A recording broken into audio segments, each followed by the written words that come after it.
हरे कृष्णा। आज हम ISKCON teenager forum के कुछ भक्त श्रील प्रभुपाद जी के जीवन चरित्र पर आधारित एक नाटक प्रस्तुत कर रहे हैं। इस नाटक का शीर्षक है श्रील प्रभुपाद वे क्षण जिन्होंने हरे कृष्ण आंदोलन का निर्माण किया। अभय चरण डे का जन्म विक्टोरियन समाजवादी के प्रभुत्व वाले भारत में 1 सितंबर 1896 को कलकत्ता में हुआ था। अभय के पिता गौर मोहन डे मध्यम आय वाले कपड़ा व्यापारी थे। गौर मोहन एक शुद्ध वैष्णव थे और उन्होंने अपने पुत्र को बचपन से ही कृष्ण भावना भावित होने का प्रदर्शन दिया। युवावस्था में अभय ने गांधी जी के असहयोग आंदोलन में भाग लिया और स्कॉटिश चर्च कॉलेज की अपनी स्नातक डिग्री अस्वीकार कर दी। तत्पश्चात कैसे अभय की भेंट भक्ति सिद्धांत महाराज से हुई और कैसे उनके जीवन में एक बड़ा परिवर्तन आया, जानने के लिए देखते हैं ये नाटिका। 1922 श्री भक्ति सिद्धांत महाराज से भेंट। अभय के मित्र नरेंद्र नाथ मलिक चाहते थे कि अभय मायापुर से आए एक साधु से मिले। नरेंद्र और उनके कुछ दोस्त पहले ही उल्टा डंडा जंक्शन रोड पर उनके आश्रम में उन साधु से मिल चुके थे और अब वे अभय की राय चाहते थे। अभय जाने के लिए अनिच्छुक थे, लेकिन नरेंद्र ने उन पर दबाव डाला। अरे कहो भाई, आजकल नजरे नहीं आते। हम तो यही हैं और लोग सब कैसे चल रहा है? सब ठीक। अच्छा सुनो, तुम मेरे साथ आ रही हो? पर कहाँ? मैं तुम्हें किसी से मिलवाना चाहता हूँ। किससे? एक बहुत ही बड़ी महान हस्ती से। कौन है वे? 32 साल सरस्वती महाराज, एक साधु। ना बाबा, मैं किसी साधु से नहीं मिलना चाहता। अबे तुम इस मामले में हमसे ज्यादा जानते हो। मैं जिनकी बात कर रहा हूँ वो कोई मामूली साधु नहीं है, बहुत बड़े विद्वान है। मायापुर से आए हैं और यही उल्टा रंग में रहते। देखो ना, यहाँ बहुत काम पड़ा है, कभी मिलते हैं। अबे हमारे तुमको कभी एक साधु से मिलने से प्रश्न नहीं हो? अरे वो साधु है तो क्या कलकत्ता में ठीक मांग रहा है? मैंने बहुत साधु देखे हैं, उनमें कोई रुचि नहीं है। यही तो कह रहा हूँ, एक बार चल के तो देखो, मैंने बताओ क्या है। चलो ठीक है, चलते हैं, पर सिर्फ 5 मिनट लिए। हाँ ठीक है बाबा, 5 मिनट के लिए ही सही, चल के तो देखो। अच्छा चलो। 1922 श्री भक्ति सिद्धांत महाराज से भेंट। श्री चैतन्य महाप्रभु और उनके भक्तों जैसे सर्वोत्तम हितकारी ना इस जगत में कोई रहा है, ना कोई है और ना ही कोई होगा। श्री चैतन्य महाप्रभु इस पूरे विश्व के कल्याण के लिए इस धरातल में प्रकट हुए।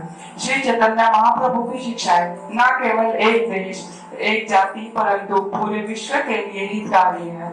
इसीलिए हम सबका परम कर्तव्य यही है कि हम श्री चैतन्य महाप्रभु की शिक्षाओं का प्रचार करें। और तुम मुझे पढ़े लिखे व्यक्ति लगते हो, तुम श्री चैतन्य महाप्रभु की वाणी का प्रचार क्यों नहीं करते? जी मैं? हाँ तुम जाओ, विश्व के कोने कोने में श्री चैतन्य महाप्रभु की वाणी का प्रचार करो, यही तुम्हारा परम कर्तव्य है। जी मैं जाना चाहता हूँ, पर इस वातावरण में हमारी सुनेगा कौन? जबकि देश का बच्चा, बूढ़ा, जवान हर कोई देश को आजाद करने में लगा है। तुम सही कहते हो, देश को स्वतंत्र कराना भी एक कर्तव्य है, परंतु यह परम कर्तव्य नहीं। मैं जिस स्वतंत्रता की बात कर रहा हूँ वह इस राजनीतिक सीमाओं से मुक्त है। तुम्हें क्या लगता है कि अंग्रेजों से स्वतंत्रता पाने के बाद तुम स्वतंत्र हो जाओगे? नहीं, राज करने वाले बदलेंगे परंतु राजनीति नहीं बदलेगी। मनुष्य द्वारा बनाए गए राजनीतिक नियम भी मनुष्य के लिए कभी परम लाभकारी नहीं होते। यही वैदिक शास्त्र और गुरु शिष्य परंपरा का भी निर्णय है। मनुष्य जब अपने भौतिक और नाशवान शरीर और कर्म भूमि को पूज्य मानने लगता है तब वह मिथ्या धारणा में खो जाता है और इस संसार का हर एक नेता उसे इस मिथ्या धारणा से बाहर नहीं आने देता। मनुष्य तो क्या, हर एक जीव का शरीर केवल नित्य कृष्णदास का है। इसलिए तुम जैसे पढ़े लिखे के व्यक्तियों का कर्तव्य यह है कि इस बात को समझे और औरों को भी समझाए। कृष्ण भक्ति इतनी आवश्यक है कि यह कभी भी किसी के लिए रुक नहीं सकती। अच्छा, आज की सभा हम यहीं पर समाप्त करते हैं। आप सब मेरे साथ हो रहिए। हरे कृष्णा कृष्णा कृष्णा हरे हरे, हरे राम राम राम हरे हरे। सन 1932 आध्यात्मिक दीक्षा की प्राप्ति। विवाह के बाद अभय अपनी पत्नी और बच्चों के साथ व्यवसायिक उद्देश्य के लिए प्रयाग में स्थानांतरित हो गए। प्रयाग में अभय ने गौड़िया मठ के भक्तों को मंदिर बनाने और प्रचार करने में बहुत मदद की। बहुत जल्द ही उनकी मुलाकात श्री भक्ति सिद्धांत सरस्वती ठाकुर से हुई। जो प्रयाग में अपने प्रवास के दौरान योग्य उम्मीदवारों को दीक्षा भी प्रदान कर रहे थे। अभय भी दीक्षा ग्रहण करने में रुचि रखते थे। अब देखते हैं कि अभय को दीक्षा कैसे मिली।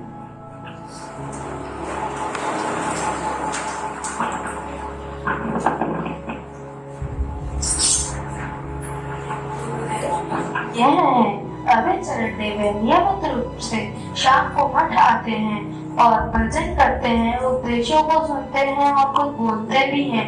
वे अक्सर सम्मानित मेहमानों को भी लाते हैं, उन्हें धन का योगदान दिया है। वे अपने व्यापारिक सहयोगियों को भी ऐसा करने के लिए प्रेरित करते हैं। हाँ, मैं इन्हें जानता हूँ। इन्हें सुनना बहुत पसंद है। यह कक्षा कभी भी बीच में छोड़कर नहीं जाते। मैंने इन्हें चिन्हित कर दिया है। ओम आग्नेयं श्री कपिल देवाय स्वाहा। ओम याम्ये श्रियम भागवताय स्वाहा। ओम नैऋत्यां श्री भीष्मदेवाय स्वाहा। ओम प्रतीच्यां श्री शुकदेवाय स्वाहा।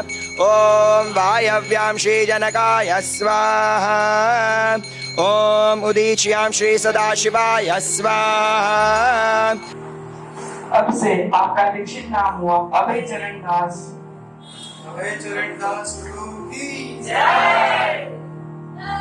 सन 1936 सरस्वती ठाकुर ने किताबें छापने का ऐतिहासिक निर्देश दिया। अपने आध्यात्मिक गुरु के वृंदावन में रहने के बारे में सुनकर अभय अपने बेटे को साथ लेकर अपने आध्यात्मिक गुरु के दर्शन के लिए बंबई से वृंदावन आए। उनके लिए श्री भक्ति सिद्धांत को देखना हमेशा आनंद का अवसर था, लेकिन वृंदावन में देखना एक अतिरिक्त भोग था। और अभय चरण कैसे हो? महाराज जी मैं ठीक हूँ, आपकी कृपा है।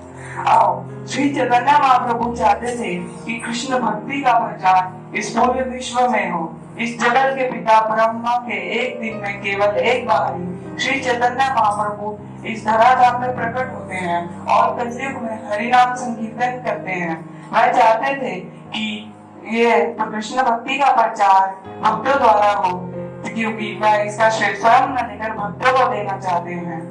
कृष्ण भक्ति की योजना श्री चैतन्य महाप्रभु ने बनाई और भक्ति विनोद ठाकुर जी ने इसे उजागर किया। वह चाहते थे कि इसका प्रचार मेरे सहयोग से हो, परंतु मैं इसमें अपना अधिक योगदान नहीं दे सका।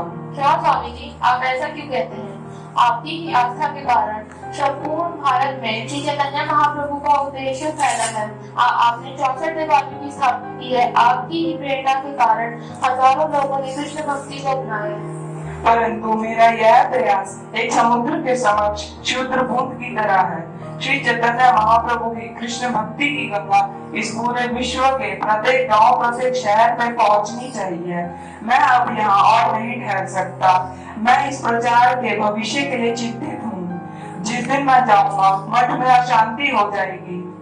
क्यों स्वामी जी, आप ऐसा क्यों कहते हैं? हम तो चाहते हैं कि आप हमारे साथ अधिक से अधिक समय बिताएं। देखो अभय चरण, इस संसार में हमेशा कोई भी रहता नहीं है। आज नहीं तो कल किसी न किसी को इस संसार को त्यागना ही होगा। और अब इस धरती पर मेरे अस्तित्व का समीप आ रहा है, इसलिए अब इस प्रचार कार्य को तुम्हें ही आगे बढ़ाना होगा। श्री प्रभुपाद जी, कृपया मुझे बताइए कि मैं प्रचार कार्य को आगे कैसे बढ़ा सकता हूँ। श्री चैतन्य महाप्रभु की वाणी का प्रचार इस पूरे विश्व के हर एक गांव, हर एक शहर में फैला दो और यश, नाम, पद, प्रलोभन में ना भटकते हुए दूसरों के लाभ के लिए इसे इतना सरलता में फैला दो और इसके सर्वस्व रूप हरि नाम पर निर्भर रहो और औरों को भी इस नाम जप के लिए प्रेरित करो। किताबें छापो और उन्हें वितरित करो। दर्शन के प्रचार के लिए सब किताबें ही सबसे उपयोगी मार्ग है। जब भी तुम्हारे पास धन हो, किताबों को मुद्रित करो, उन्हें छापो और उन्हें वितरित करो। जी स्वामी जी, आपका आदेश मेरा जीवन है, मेरा सर्वस्व। सन 1944 बाग टू गौरव पत्रिका की शुरुआत। श्री भक्ति सिद्धांत महाराज से अंतिम निर्देश प्राप्त करके श्री प्रभुपाद ने उसे अपने हृदय में धारण किया और सन 1944 में उन्होंने बाग टू गौरव पत्रिका की शुरुआत की। अरे स्वामी जी, आप इतनी जल्दी आ गए? हाँ, मैं 6 बजे ही आया। इससे पहले कि आप अपना सफाई का कार्य शुरू करें, मैंने सोचा कि मैं जान लूं ताकि आप सीधे छपाई का कार्य शुरू कर सकें। मैंने आप जैसे समर्पित और निश्चयी व्यक्ति को आज तक नहीं देखा। देखिए, मुझे अपने आप को व्यस्त रखना है और यही मेरा सबसे महत्वपूर्ण कार्य है।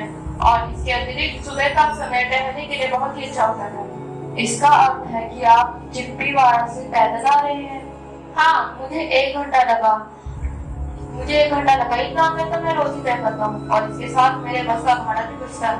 केवल 2 आने बचाने के लिए आप 6 मील चले और इतनी पत्रिकाओं को छपवाने के लिए इतने पैसे खर्च कर रहे हैं। हाँ, इन पत्रिकाओं को छुपाना बहुत ही जरूरी है। इस संसार को सुरक्षित रखने के लिए पत्रिकाओं का होना बहुत ही जरूरी है। और इसके साथ मेरे गुरु महाराज ने मुझे अत्यधिक उपदेश दिया था कि जब भी तुम पैसे कमाओ पत्रिकाएं छापो। क्या उन्होंने यह भी कहा था कि स्वयं के लिए पैसे ना खर्चते हुए दिन के 12 मील चले और 4 आने बचाएं? नहीं, उनका कहना यह था कि अपनी आवश्यकताओं को न्यूनतम रखकर अधिकतम चीजें कृष्ण को अर्पित करो।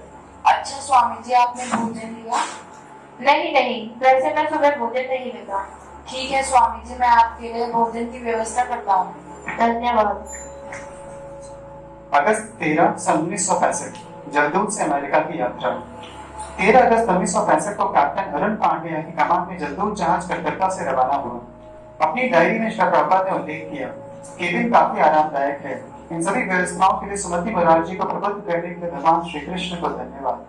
मैं काफी सहज हूँ, लेकिन 14वें दिन उन्होंने सूचना दी, खराब मौसम, चक्कर आना, उल्टी, बंगाल की खाड़ी में भारी बारिश। जलदूत में यात्रा के दौरान श्री प्रभुपाद को 2 बार हृदय का दौरा पड़ा। तत्पश्चात अगले दिन देखते हैं क्या हुआ।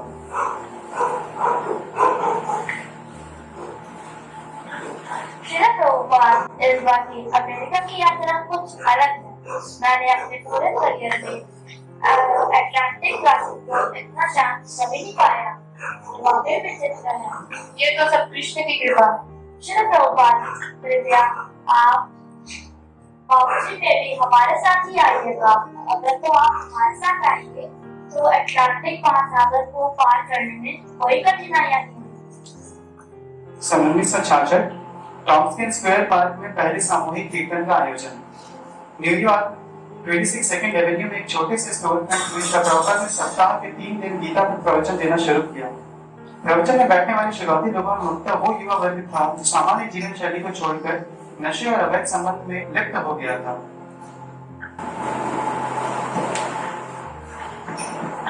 भगवद गीता में भगवान अपनी व्याख्या करते हैं। इसीलिए यदि कोई भगवान को जानना चाहता है तो उसके लिए जानकारी भगवद गीता में उपलब्ध है। भगवान हमसे दूर नहीं है, वे हमारे बहुत करीब हैं, परंतु हमारी अज्ञानता ने उन्हें भुला दिया है। भगवान ने हमें भगवद गीता सुनाई ताकि हम उनसे दोबारा जुड़ सके।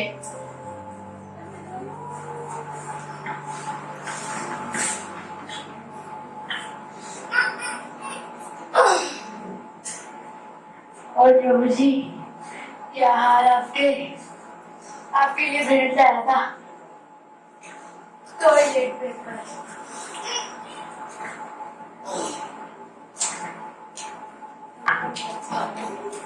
यदि हम किसी भी स्थिति में हो, अगर हम भगवान श्री कृष्ण के नामों का कीर्तन करते हैं तो हम दोबारा उनसे हमारा खोया हुआ संबंध जोड़ सकते हैं। तो वो कौन सा पार्क था? टॉम्किंस स्क्वायर पार्क। अच्छा, चलो वहाँ पे कीर्तन करने चलते हैं। हरे कृष्णा कृष्णा सन 1966 इस्कॉन की स्थापना। अमेरिका आने के समय से 1 साल कठिन संघर्ष के बाद श्री प्रभुपाद ने इस्कॉन की स्थापना की। संघर्ष के दिनों में जब प्रभुपाद के पास कुछ नहीं था, एक बार एक व्यक्ति के पूछने पर श्री प्रभुपाद ने उत्तर दिया, हमारे पास सैकड़ों मंदिर हैं, प्रत्येक मंदिर में हजारों भक्त हैं, लाखों पुस्तकों का वितरण हो रहा है, केवल कुछ समय की ही दूरी है।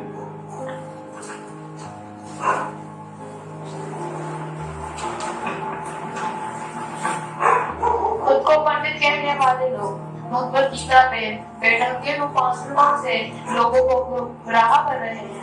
वे भगवान श्री कृष्ण के उपदेश में विघ्न डालने की प्रयास कर रहे हैं। हमें इसे रोकना होगा। इसलिए हमें एक आध्यात्मिक संगठन का बनानी होगी जो दुनिया भर में कृष्ण भक्ति को फैलाए। गोल्डस्मिथ महोदय, आप क्या कुछ कहना चाहते हैं? नमस्कार मित्रों। स्वामी भक्ति वेदांत ने मुझसे कहा है कि मैं इनके नए धार्मिक आंदोलन को पंजीकृत करूं। इसके लिए हमें समावेशन दस्तावेज पर दस्तखत चाहिए होंगे। वॉचमैन महोदय, ये सब यहाँ मौजूद है, आप इनके हस्ताक्षर अभी ले सकते हैं? जी हाँ, मैं अवश्य ले सकता हूँ। राय महोदय, कृपया हस्ताक्षर कीजिए। डॉन महोदय, आप भी। स्वामी जी, एक बात तो हमने तय ही नहीं की कि हमारी संस्था का नाम क्या होगा। ISKCON international society for Krishna consciousness. Swami ji, मैं इस बात कहूँ, कहो कहो। क्या हम इसे international society for God consciousness कहना उचित नहीं होगा? गॉड एक ऐसा शब्द है जिसे पश्चिमी लोग शायद समझे, कृष्णा शब्द चाहिए। नहीं, कृष्णा कॉन्शियसनेस। गॉड एक अपूर्ण और कमजोर शब्द है, जबकि कृष्ण पूर्ण और वैज्ञानिक शब्द है। और पश्चिमी लोग अगर कृष्ण शब्द को समझ नहीं पाएंगे तो international society for Krishna consciousness उन्हें समझाएगी। हावर्ड महोदय, आप दस्तावेज पढ़ें। जी हाँ, international society for Krishna consciousness के 7 उद्देश्य हैं। पहला, बड़े पैमाने पर समाज में आध्यात्मिक ज्ञान का व्यवस्थित रूप से प्रचार करना। दूसरा, कृष्ण की चेतना का प्रचार करना। तीसरा, सोसाइटी के सदस्यों को एक दूसरे के साथ और कृष्ण के करीब लाना। चौथा, संकीर्तन आंदोलन को सिखाना और प्रोत्साहित करना। पांचवा, सदस्यों के लिए और बड़े पैमाने पर समाज के लिए मंदिर बनाना। छठा, जीवन के सरल और आदि प्राकृतिक तरीकों को सिखाना। सातवां, उपरोक्त उद्देश्यों को प्राप्त करने की दृष्टि से पत्रिकाओं और अन्य लेखों को प्रकाशित और वितरित करना। सन 1970 अपने पश्चिमी शिष्यों के साथ भारत का दौरा। 5 वर्ष पूर्व जब श्री प्रभुपाद भारत से अमेरिका गए थे तब उनके पास न तो धन था, न कोई शिष्य और न कोई केंद्र। 1970 में 5 वर्ष बाद लौटे प्रभुपाद के पास अब विश्व के 40 बड़े शहरों में केंद्र थे, जिसमें New York, San Francisco, Los Angeles, Montreal और बॉस्टन प्रमुख थे। प्रत्येक केंद्र में सैकड़ों शिष्य गंभीरता से भक्ति कर रहे थे और प्रचार के कार्य में लगे हुए थे। अब श्री प्रभुपाद भारत में ही प्रचार करने और यहाँ के लोगों को भगवान श्री कृष्ण की शुद्ध भक्ति से जोड़ने के उद्देश्य से भारत लौटे। आइए देखते हैं आगे क्या हुआ। हरे कृष्णा कृष्णा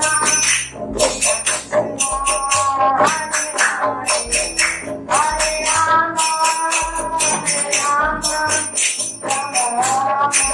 हरे हरे।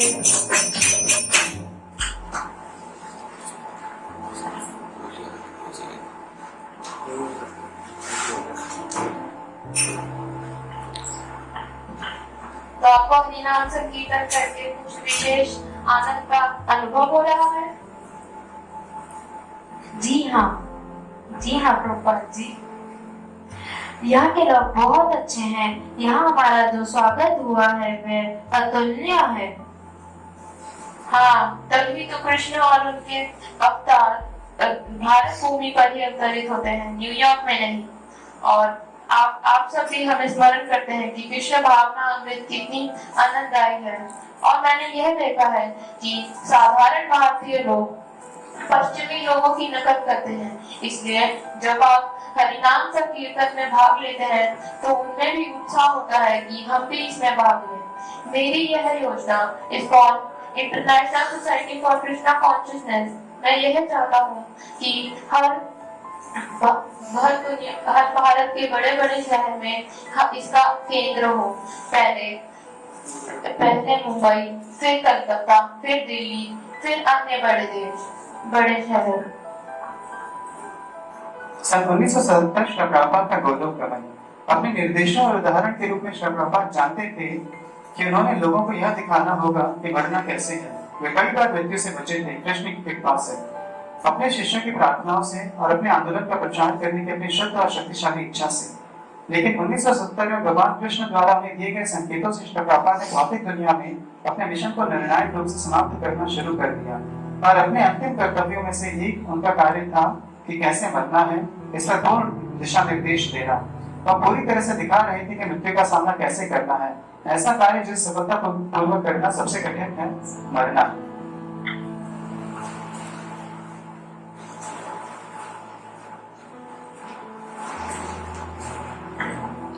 और डॉक्टर साहब कैसे हो? जी मैं ठीक हूँ।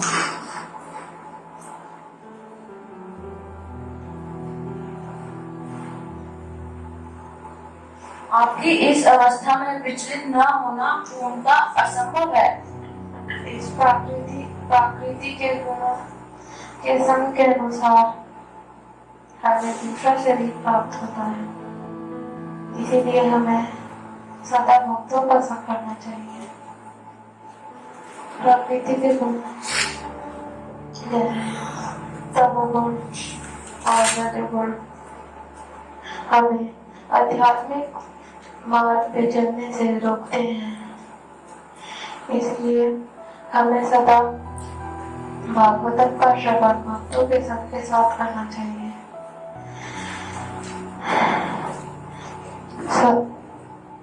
यदि हम भागवतम का श्रवण भक्तों के साथ करते हैं तो प्रकृति के गुणों तमोगुण तथा रजोगुण लोभ और मोह हम पर प्रभाव नहीं करते, इसीलिए हमें सदा भक्तों का संग करना चाहिए। भक्तों के संग से और भक्तों के श्रवण से ही हमारा जीवन सफल होता है। जयानिलो प्रेमोदना करुणा प्राचु